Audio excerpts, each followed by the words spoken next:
بهمة حب الأنام।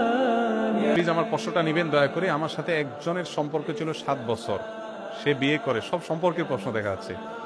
7 বছর সে বিয়ে করে নিয়েছে আমাকে না জানায়। আমার সাথে তার তেমন কোনো ঘনিষ্ঠ সম্পর্ক ছিল না। আমি মাফ চাইছি, তাও নিজে আমার বারবার তার কথা মনে আসে। আমি মুভ অন করতে পারছি না কোনোভাবেই, পড়াশোনাও হচ্ছে না আমার। আমি আমার লাইফ ঠিক করব কিভাবে? মেন্টালি সিক হয়ে যাচ্ছে। এরকম অনেকেই প্রশ্ন করেন। যদি এরকম কারোর ছ্যাঁকা খাওয়ার রেকর্ড থাকে, তাদেরকে আমি বিনয়ের সাথে বলবো, যাকে আপনি ভুলতে পারছেন না, আপনার এই সরলতা দেখে আমার করুণা হয়, আমার মায়া হয়। কেন করুণা হয়, কেন মায়া হয়?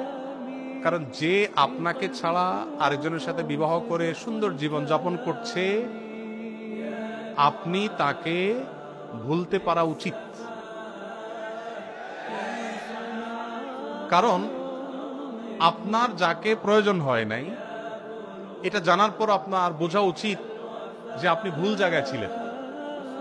এখন আপনি, সে যদি একটা বিয়ে করে সুখী থাকে, আপনি ছেলে হয়ে থাকলে আপনার সামর্থ্য থাকলে 4টা বিয়ে একসাথে করা উচিত, যাতে তার কাছে প্রমাণ করা যায় যে তুমি যদি আমার ছাড়া সুখী থাকতে পারো, তোমার চাইতে আমি বেশি সুখী আরো। এটা হলো বেটাগিরি। আর আদা বেটাগিরি হলো আপনি যেটা বললেন, আপনার মন খারাপ, আপনি কান্নাকাটি করছেন। কেন আপনি কান্নাকাটি করবেন? আপনার কিসে দুর্বলতা আছে?